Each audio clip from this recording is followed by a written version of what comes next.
What's up everybody? Welcome back to the channel. Today I'm going to be giving you guys a sneak peek at what's in my wallet at 21 years old. Before we begin, destroy that like button and comment down below what your favorite cards are. I'd love to hear in the comments down below. Also, this isn't financial advice at all and I'm not sponsored by them, but I recommend using the Credit Karma app to track your credit score. Credit Karma allows you to optimize your credit score and it'll tell you exactly what accounts you have open, what you can do to lower your utilization, and even more so, make your credit score excellent through areas such as payment history, total accounts, and much more. Please, if you do get a credit card though, please pay it off in full every month and treat it like a debit card. So if you don't have the money, don't buy it. Credit cards should just be a way for you to earn cash back on things you would be buying anyway. It should improve your lifestyle, not hinder it and create a financial debt mountain of mental stress just waiting to happen.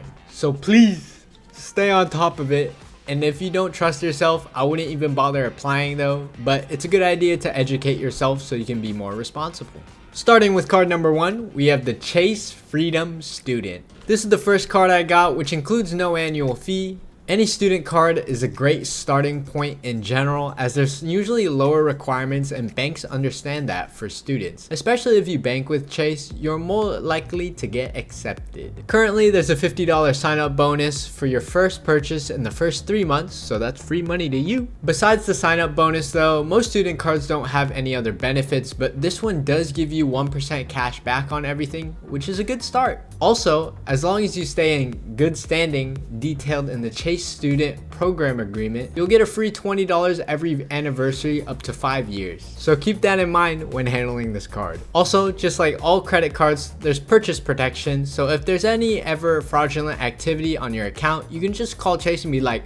yo, this ain't me, and they'll just take it off your account most likely, as it's their money you're using. You're in good hands with Chase customer service, and I'll be listing any other benefits on the screen right now, so feel free to pause. Moving on to the second card, we have the Discover It. Also a no annual fee card. The Discover It is a step up from the Chase student card, as it gives you 5% cash back on quarterly rotating categories. So to get the most out of it, essentially you just want to check your app every month or so, just so you can get an idea of what those rotating categories are and spend accordingly so you can maximize those bonuses. One quarter might be on gas, one might be on groceries, other streaming services, and so much more, so keep up with it. One thing I love about Discover as well, the first year of using your card, you actually get double your cash back, so that's another incentive to make sure you stay on top of that 5% cash back savings. Furthermore, just like the first card, there is a student version, so they may be a lot more accommodating to accept your application if you're a student, so check that out if you need. If you've been around the credit card community long enough, you've probably heard words like the Chase Trifecta or Exodia. There's going to be 3 cards that make up that trifecta, and I currently have 2 of them in my wallet. Those cards are going to be the Chase Freedom Unlimited as well as the Chase Freedom Flex. With similar benefits, both of these cards have 3% cash back at all restaurants and drugstores, 5% cash back on purchases booked through the Chase Travel Portal, as well as 1% cash back on everything at the minimum. What makes them different is that the Unlimited actually has 1.5% cash back on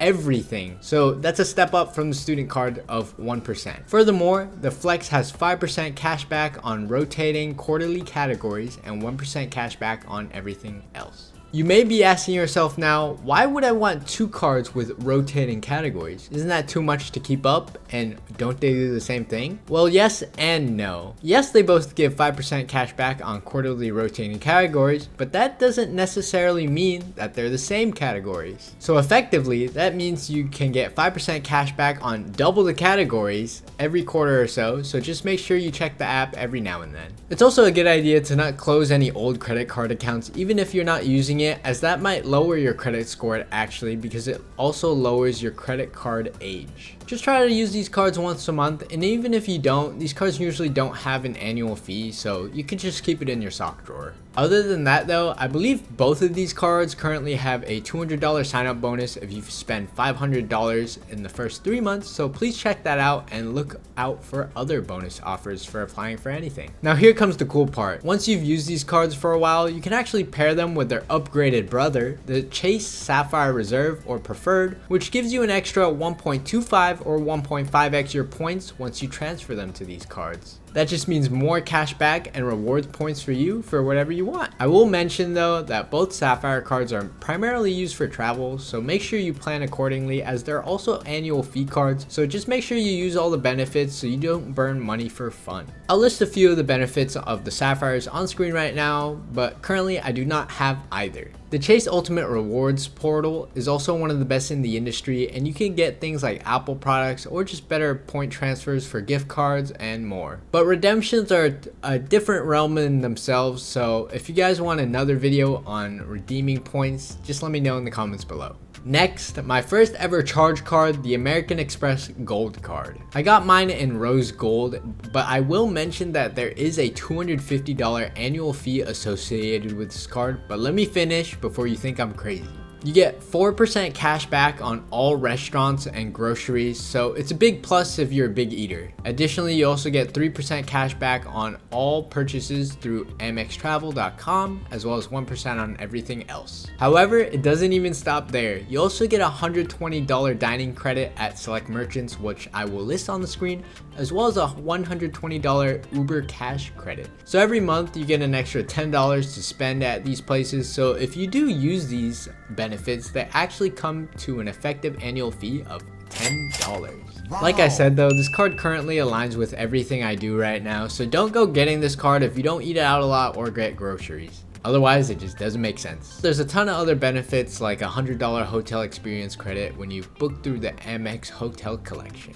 Also, just a quick tip, a lot of people get Amex cards first because the Amex is known to give higher credit limits. With these higher credit limits, when you apply for your next card, maybe 6 months to a year down the line, these cards tend to look at Amex and be like, wow, this guy looks trustworthy, so they may give you a higher credit limit too. But don't take this as this is an opportunity to spend more. This should actually be an opportunity to lower your credit utilization as your overall spending ratio will be a lot lower. Also, there's a sign up bonus currently at 60,000 membership rewards points, but make sure you shop around as there could actually be tips and tricks to get 80,000 or even 100,000 points upon signing up. Lastly, the newest card I've added to my wallet is one you've seen in my recent videos, and that's going to be the Apple card. I know a lot of people clown this card, but I absolutely love it. Even just applying for it, Apple makes it easy as there won't be a hard credit pull unless you accept their offer once you do get accepted. It also has seamless integration with all of your devices, just like any other Apple product, so it's really easy to use, and with no annual fee, it also includes 2% cash back on everything Apple Pay, and I don't know about you guys, I've been using it Apple Pay so much recently, especially with online purchases. There's also 3% cash back at select merchants, which makes Apple actually one of the better cards in my wallet in my opinion. I have a shorts listing all of its benefits, so I'll post that in the description down below, or you can click in the top right, I don't know where, but it'll be up there. Another big benefit that I see with the Apple card is that once you do get accepted, you can actually apply and use their Apple savings account. This savings account at a 4.5% APY allows you to get daily cash back delegated straight to your savings account. It just makes saving a whole lot easier, especially if you know you're going to be buying stuff every day. One quick bonus card that I will mention for you guys though is actually going to be the Target Red card. I currently only have the debit card version and it's attached to my app. It gives you 5% cash back on all things Target, which is super cool, and even using the app, there's a ton of coupons and even an in-app scanner to help you save even more. There's also a credit card version, but I found out I don't really need it and I'd rather apply for other cards, so I didn't apply for it. However, just like most of these credit cards, there's a sign-up bonus usually. I think the last one I saw was like a $40 sign-up bonus, so that's just a free coupon you can use at your favorite store. Just check before you apply. And there you have it, a glimpse into my wallet at 21 years old. I tried to list all the important benefits of the cards without making the video too long, so I hope you guys enjoyed. Each of these cards offers their own unique benefit tailored to my wallet and financial goals, so make sure you do your own due diligence and use them accordingly. Don't forget to like, comment, and subscribe, and if you've made it this far, please comment down below what card you're primarily using. I'd love to hear. Thank you guys so much. Peace.